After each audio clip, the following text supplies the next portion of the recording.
I suppose I'll start by introducing myself. My name is Pamela Deasy, and in August of this year, in 2024, I will be 5 years cancer-free after pancreatic cancer.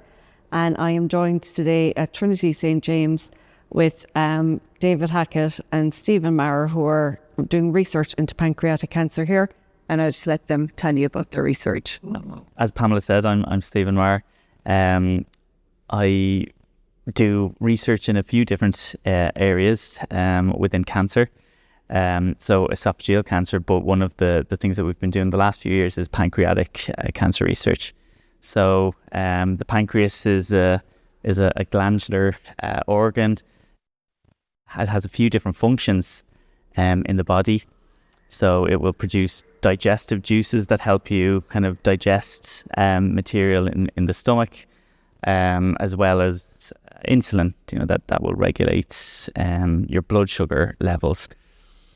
About 600 people every year in Ireland are diagnosed with pancreatic cancer, and only about 25% of people will actually live to a year beyond their diagnosis. So it's quite a deadly cancer. And of the patients who do live beyond a year, only about 9 to 12%, depending on where you are in the world, will actually live to 5 years. So they're a very, very minority, rare population of patients. So for like 600 people being diagnosed in a year, the survival rates are quite low, as you just pointed out. So what impact is your research having? So I suppose 600 patients a year is a lot, and it's increasing year on year. And part of research in general within the pancreatic space is trying to understand, why are rates increasing? Patients are getting younger. And we know, I suppose, from kind of geographical studies across the world that Western societies have an increasing incidence compared to, say, Eastern countries. And why would you think Western societies? Probably a lot through lifestyle, diet, exercise. We know kind of smoking, alcohol are risk factors, which are modifiable risk factors. And for someone like me who never smoked in their lives, sometimes it's just bad luck. I mean, cancer is a genetic disease. It's caused by genetic damage within cells. So the biggest risk factor for cancer in general is aging. So just by virtue of the fact that we're alive, and we're organisms with renewable tissues, we're more likely to develop cancer as we get older.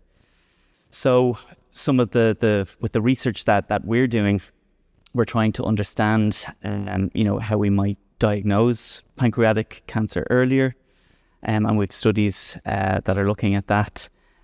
But also, for patients who are diagnosed with pancreatic cancer, the kind of response rates and the treatment options for patients, they're still not quite there, with compared to other cancers. And like for pancreatic cancer, do you think time is an important factor to incorporate into overall survival rates? Yeah, I mean, time with regards to every cancer, is important. We know that if you catch a cancer earlier, it's more likely to be more treatable, more survivable. Patients have better outcomes. The same is true with pancreatic cancer. The poor prognosis associated with pancreatic cancer is largely because patients are usually at an advanced stage of development of the disease by the time they develop symptoms. So research into earlier diagnosis, but even just awareness of symptoms in patients and, kind of GP training to identify symptoms of pancreatic cancer at an earlier stage are key. And if you have somebody in your family who's had pancreatic cancer, should your GP be taking notice of your family history, or is that not an important factor? No, we know that if you have an immediate family member who has had pancreatic cancer, that you are at an increased risk of pancreatic cancer. or if you've some families, you can have chronic pancreatitis, so inflammation of the pancreas, which again puts you at a higher risk. So we do have known kind of risk factors that people should be aware of, and particularly GPs, or you should make your GP aware of that in order to kind of process you through the system and get checked. So when you're on about lifestyle, and that's the higher rate for Western Europe, what lifestyle changes should people make to try and possibly improve their chances of not getting cancer, or if they do, what would be the best outcome for them? Well, I suppose having a healthy weight, having a healthy diet, that's balanced and has a lot of vegetables, fruits, nuts, things like that, as well as very limited alcohol, ideally no alcohol intake, and cessation of smoking if you are a smoker. They can all reduce your risk. We even know over time, say for smokers who would be at quite high risk comparatively to a non-smoker for pancreatic cancer, I think it puts you about 8 times more likely to develop pancreatic cancer. Over a 20-year period, your risk decreases in terms of developing pancreatic cancer to the point that 20 years after you've stopped smoking, you have the same risk as a non-smoker. And another thing, I suppose, is why do you think it's so hard to detect pancreatic cancer? If you go into a hospital and they're doing tests and different things, why is it the diagnosis proving a challenge? Well, I suppose if you think of where the pancreas is located in the body, it's behind the stomach in your abdomen. It's on front of the spine. You have other organs around it. It's not the easiest, I suppose, to feel yourself, or upon examination. It's only 6 inches long, and again, depending on where a tumor might be in there, you may have symptoms earlier or later. So really, we don't have any kind of standard tests at the minute to detect pancreatic cancer early, and I suppose we don't have surveillance programs. So if you think of more common cancers like breast cancer, prostate cancer, we've got surveillance programs kind of for those in a way that we don't have for pancreatic cancer. So it's really just trying to identify something through research that ultimately we could pick up before somebody actually becomes symptomatic. And I suppose another thing, like an important factor to think of is like, what are the signs and symptoms? If you think that you might be at risk, what should you look out for? So this is, I suppose, a tricky kind of question to answer. A lot of the symptoms that are associated with pancreatic cancer can be a little bit vague, or can be associated with a lot of other things. So, something like itch, or, feeling depressed, nausea, kind of vomiting, things that you might kind of experience as other things, that are much less serious. But I suppose, some nausea, vomiting would be something that you'll probably go to your GP with if it wasn't resolving. Any kind of pain, kind of around the stomach area that's fairly consistent, or, is kind of, intense, or back pain is also something that's a frequent symptom. And then if you get jaundice, if your skin, eyes become yellow, that would be something to definitely be, I suppose, concerned about, or enough to go to your GP about. Okay, because, they say that it is the silent killer, pancreatic cancer, and that it's moving kind of through your organ, and by the time you present with any symptoms, it's normally gone too far. So for the likes of those patients who, will go to the GP or will go to the hospital and present themselves, is it like an area where, like if it's on the head of the pancreas or on the tail of the pancreas, are those outcomes, better prognosis than if it's gone in through your pancreas? Yeah, so I suppose where tumors are located in the pancreas. So if we think of the pancreas, kind of as 6 inches long, you've kind of got a head, a neck, you've got a body and a tail to the pancreas, and you've got a duct that runs down through the pancreas. So the vast majority of pancreatic tumors are what we would call adenocarcinomas. So those particular cancers would start in cells that typically line the duct. So about 95% will be in cells that produce those kind of digestive juices. Right. And the most serious ones happen in this duct that runs down the length of the pancreas. So this is what we call ductal adenocarcinoma, and 90% of adenocarcinomas will arise kind of in this particular area, even though that area only accounts for about 5% of the kind of cell volume of the pancreas overall.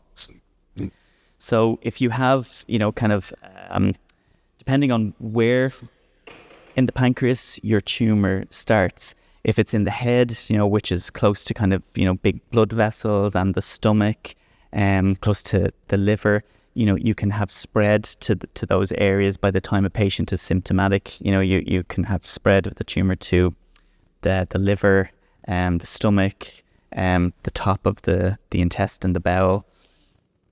Or if it's sort of in the tail, it might spread to the spleen or that.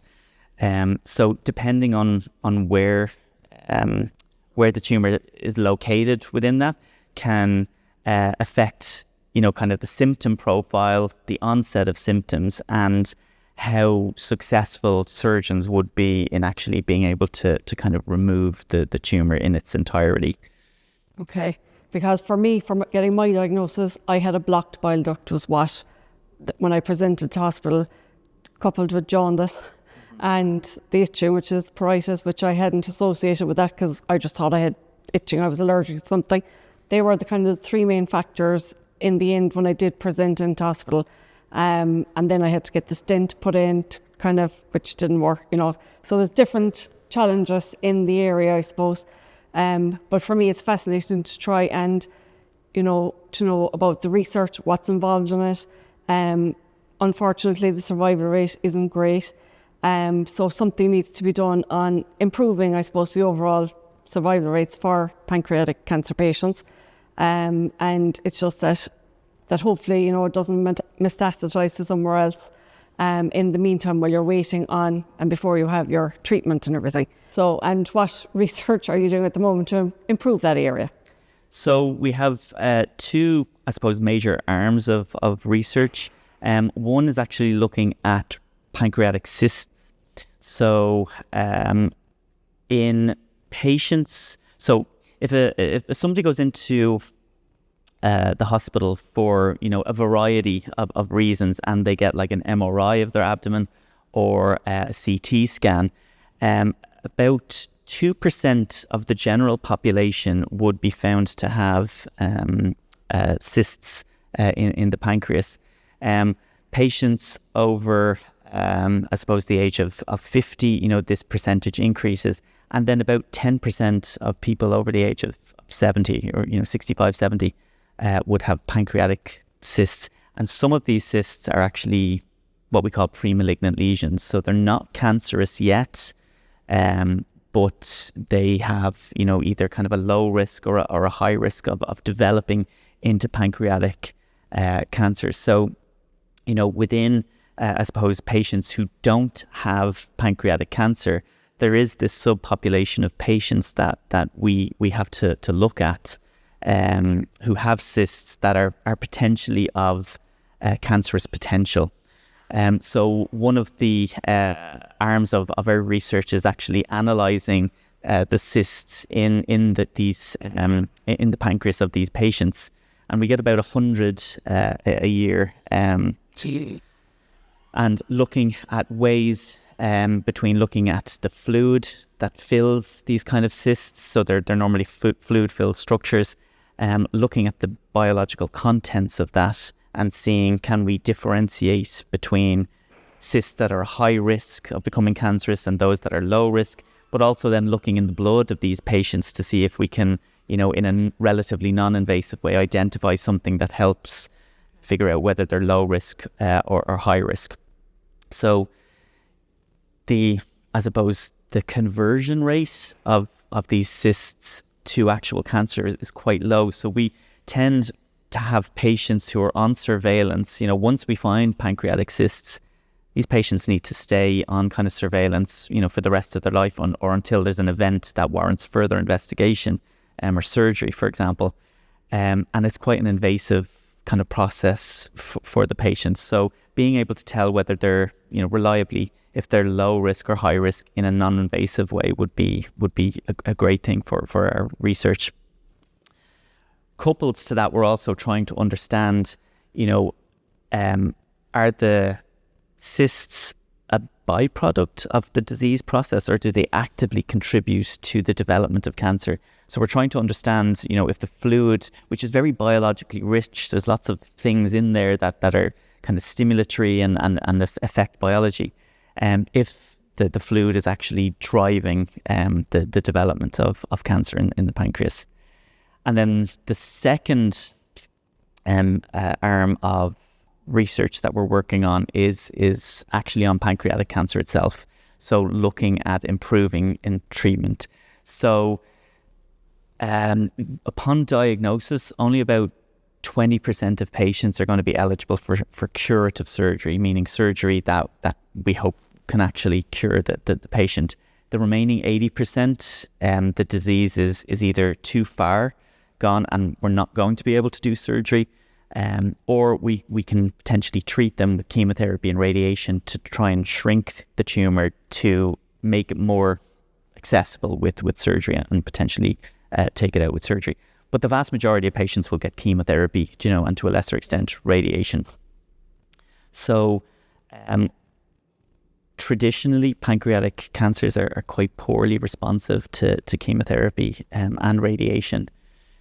So we're trying to understand the biology of these tumours, what makes them sensitive and resistant to treatment, and then develop strategies that hopefully can manipulate the tumour therapeutically into being more sensitive to kind of conventional chemotherapy and radiation. Because in my case, I suppose I wasn't eligible for surgery.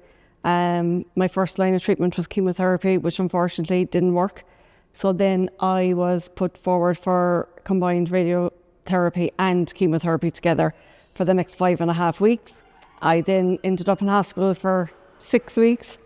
And in the meantime, when I was in hospital, I had scans done again. And in the middle of all the chaos, my oncologist said one day, "You're eligible for surgery now." But it was over my head because I was just in constant pain for those 6 weeks. So I will always say, Whipple surgery, which is the surgery that you were probably talking about, is life-saving. It is life-saving surgery, but it's also life-altering, which no one goes through any of that side with you before you have that surgery. Yeah. I mean, the surgery has a big impact on your quality of life. The 20%, roughly 20% of patients that go for surgery is the only thing that will cure kind of pancreatic cancer. We can, extend life or, improve quality of life, with chemotherapy, with radiation, but it doesn't really sort of save patients' lives. So, removing part of the pancreas, so that you usually have to remove, kind of part of the stomach and, part of the intestine and the gallbladder, which means that, for some patients, they might need to go on insulin, if you had to take out the entire pancreas. But they'll also, have to modify their diet, and that's probably something that you've had to Thankfully, I'm not diabetic. I said the day before my surgery, I was asked, "Are you diabetic?" I said no, but ask me that tomorrow. Yeah. But they didn't take away a lot of my pancreas. But as you said, there was a piece of my stomach, a piece of my intestine, my spleen, my gallbladder. So that all has a knock-on effect for anything that I eat. It's like a rewiring of the digestive system, really, isn't it, at the end of the day?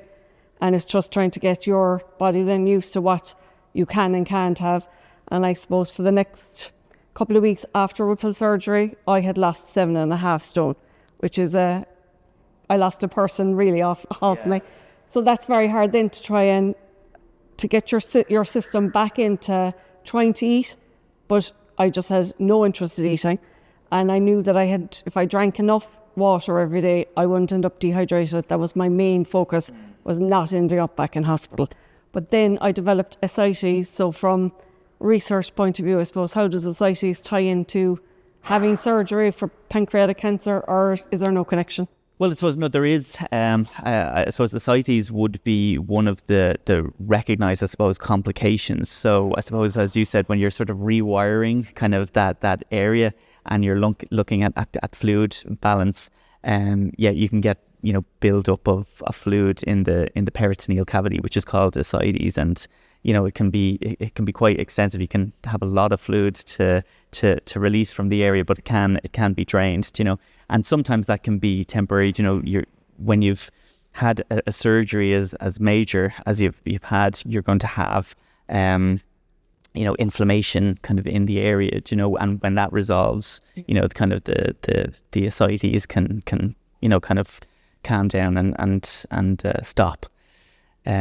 But yeah, there is a lot of I suppose modifications that patients have to make, and it can be worrying, when you have complications, especially if you've lost a tremendous amount of weight. Some patients when they eventually get diagnosed, they've already lost a lot of weight, because if they've been experiencing nausea or vomiting, they may not be eating. They may be reluctant to do that, and then as well, when you've got the tumour developing in the pancreas, that can disrupt the production of things like digestive juices, which then have a knock-on effect on digestion of food. So you can be eating enough, but you're not just getting kind of the nutritional value from it. And you'd normally, notice that through bowel habit changes and stuff. But yeah, I mean, to lose weight after the surgery, a lot of the time, patients' weight would have to be stabilized, through kind of nutritional interventions. And I suppose, like, the predicted thing for pancreatic cancer is by the year 2040, it's going to be the number 2 of cancer-related deaths in Ireland. So how important is your research and what you're doing at the moment to help lower that figure? Well, I suppose research is the only thing that's actually going to make a difference really to patients. And that comes in, a few different forms, through, symptom kind of recognition and, GP training to make sure that we try and catch as many patients as we can. Education on I suppose diet and lifestyle that can make a big difference to patients in terms of cancer risk, not just for pancreatic, but kind of across the board. But also then in the provision of new and better treatments. So, enrolling patients in clinical trials where we can figure out, do some treatments work better than others, and over the decades, even though the survival rates for pancreatic cancer, if you look at, kind of 1 year and 5 year, are still, excruciatingly poor, they have been ticking very, very slowly by a couple of percentages up. We need obviously them to increase a lot more, but understanding the biology of pancreatic tumours and why they're so resistant to treatment, and understanding which are going to be the best treatment options for patients. There's a lot of different, I suppose, boxes where research needs to be done to improve overall. It's going to be a multifaceted approach. It's not just better treatment, it's recognition of symptoms, better lifestyles of the population, and better treatments, better surgical approaches, new types of treatment. For example, immunotherapies, they've started to be looked at in patients with pancreatic cancer. Like, as I said earlier on, I wouldn't have known any of the symptoms of pancreatic cancer before I was diagnosed myself. And I suppose since then, I've kind of made it my business to, look into different areas that are there, the problems that are there, what needs to be rectified throughout the whole thing. I suppose for me, it was, knowing that there was something wrong at the beginning, and not being able to say exactly what was wrong. I had none of the symptoms, so I hadn't lost weight or anything before I initially went to the doctor. I suppose my main thing was tiredness, and it presented like the week before I got my diagnosis was extreme tiredness was my issue. And eventually when I did get my diagnosis, straight away I said, that's it, game over, because I have known nobody to survive pancreatic cancer. And I think it's a shock to your system once you hear the word cancer, but then when you hear pancreatic in front of it, it was like a double whammy. I kind of got my affairs in order in, a short space of time. And I'm so fortunate to be here going on 5 years. And I think for me, it's just to make people aware it's not the silent killer that it once was. The prognosis is getting better. If you can get your diagnosis earlier, that's the main thing I think, to get across is if you can get an earlier diagnosis, hopefully that, someone else might still be here like me going on 5 years. It's just like to give people hope, I suppose, on what a cruel disease it is, and to help others, I suppose, be able to identify the issues that are out there, but also to know, what to look out for with it and things like that. So, I mean, as we mentioned, the symptom profile would be kind of nausea, vomiting, jaundice, pain within kind of the stomach region or back pain. Fatigue is associated with a lot of different, and really kind of energy zapping fatigue, and, kind of weight loss. So weight loss and fatigue would be I suppose big key factors. Big symptoms, I suppose, in terms of cancer in general. If you're not actively trying to lose weight and you're losing weight, that's a big symptom to watch out for, as well as fatigue. And you should know your own body, and people do know their own bodies, and when they know that there's something wrong, go to your GP, and if you're not satisfied, I suppose be like a dog with a bone. You have, I think patients need to be an advocate. We all need to be advocates for our own healthcare as well, and if you feel that something's not right, you just keep plugging away with somebody, who will send you for a scan or do tests, to find out what it is. Yeah. So that is the thing, go with your gut really. Go with your gut, yeah. So we know that there are risk factors for pancreatic cancer. We know alcohol, smoking are major risk factors. Lifestyle, diet, obesity, so maintaining a healthy weight is important. So there are modifiable risk factors, and then there would be non-modifiable risk factors. So there would be kind of a genetic aspect to some pancreatic cancers that arise in patients. But these are complex, and because it's a rarer cancer, we don't have these large scale kind of genome wide studies that allow us to understand exactly the genetics behind kind of that put patients at risk of developing pancreatic cancer. I have no hereditary history of pancreatic cancer, or I don't know anyone in my family or any of the other generations who've had it. But we've had lung cancer. Okay. My mother had lung cancer, and I got this cancer. Like, that's one thing.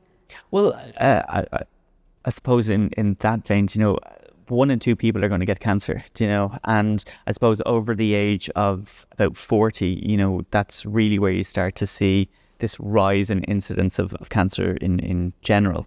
And part of that is down to the biology of evolutionary biology.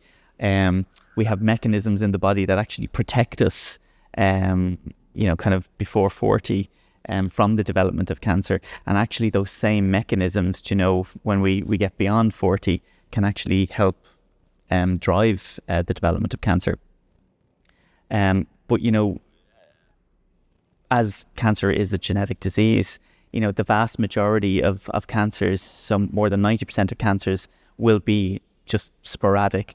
They just are arising, within you as a person, and they don't have kind of a heritable, or familial kind of connection. So I'd say anywhere from 5 to 10% of cancers would have, whether we recognize it or not, would have a hereditary element to it. So it's not unusual that, you might develop cancer like pancreatic cancer and have nobody in the family who's ever developed that before, or that you might have other cancers that, are actually distinct, they're not particularly related to each other. So basically, if you go to a GP and you're presenting and you think, whatever, is it important to include that if there has been cancer, no matter what type of cancer that's been in your family, that you should point those things out at the beginning? Yeah, absolutely. I mean, we know that, for example, there with familial cancers, for example, breast cancer, you will have, families who are at higher risk.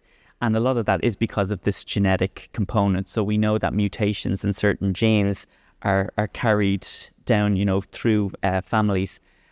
So if they develop cancer, it doesn't even have to be organ specific. So if you look at some like BRCA mutations, so BRCA1 or BRCA2, we know that patients who would have mutations in those genes are at higher risk of developing, a variety of different cancers. So not just say breast cancer, but say ovarian cancer, lung cancer, certain, different types of cancer. It puts you at a generalized risk of developing cancer.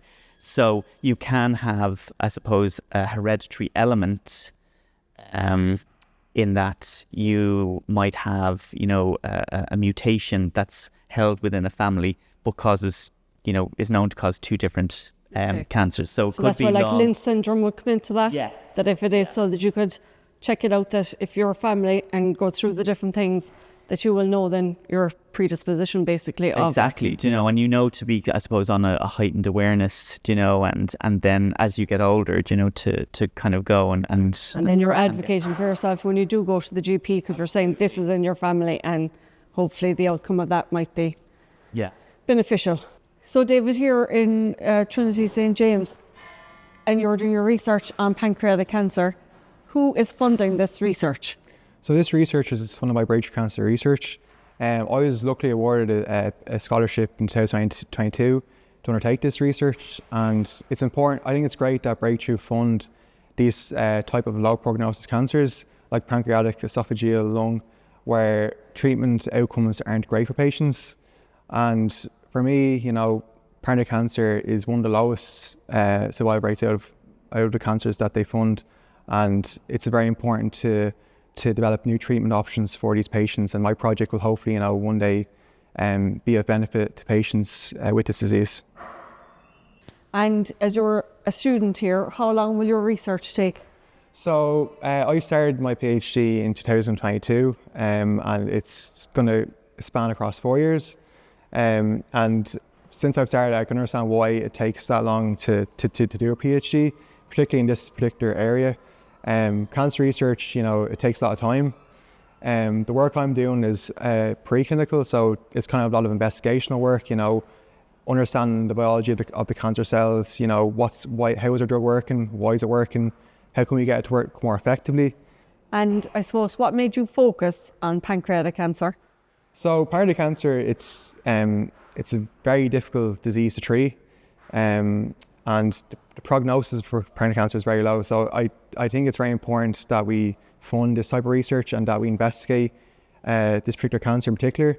Unlike other cancer types such as breast and prostate, which have seen like dramatic improvements in overall survival over the past 2 decades, pancreatic cancer has only seen like very small, minute shifts, and the prognosis is very low, and it's even going to be set to become the second lowest.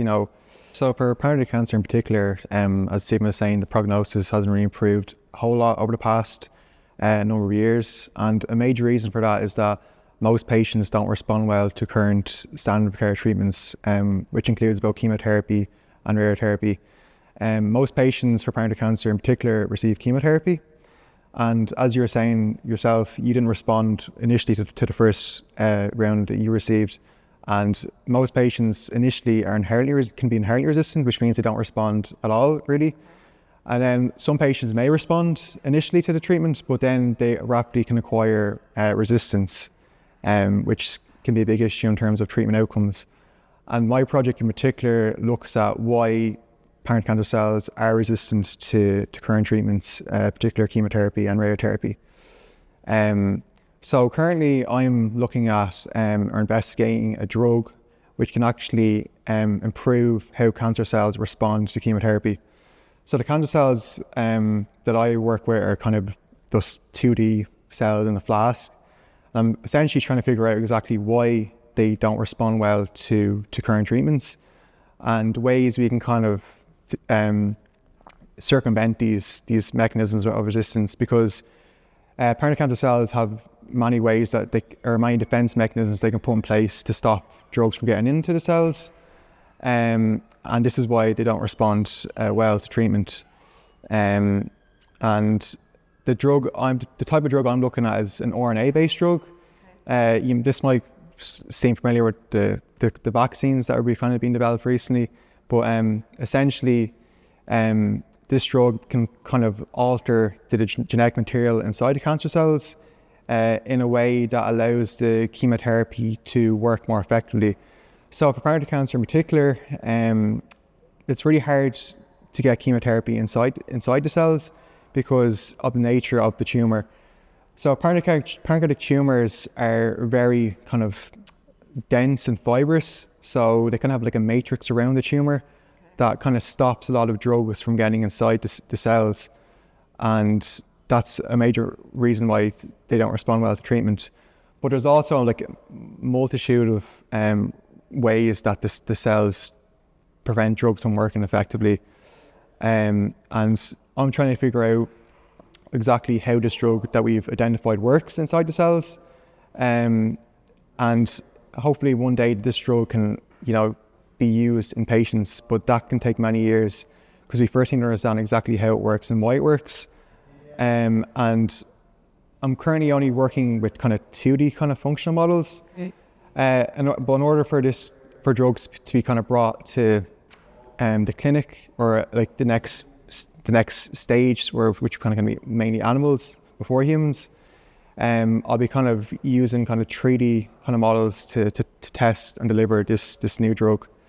And this will be done using patient derived kind of samples, which will kind of form like a 3D kind of tumour, and hopefully we can test the feasibility of this drug, the delivery, if it actually works in a 3D environment.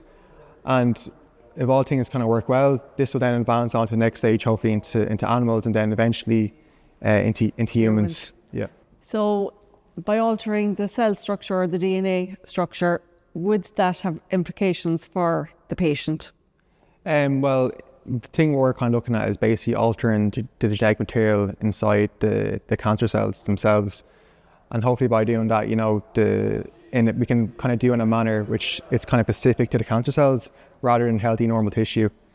So by doing that, hopefully we can allow the chemotherapy to work more effectively, but also kind of offset the dose kind of limiting toxicities of the drug, which is a major issue for most patients with pancreatic cancer.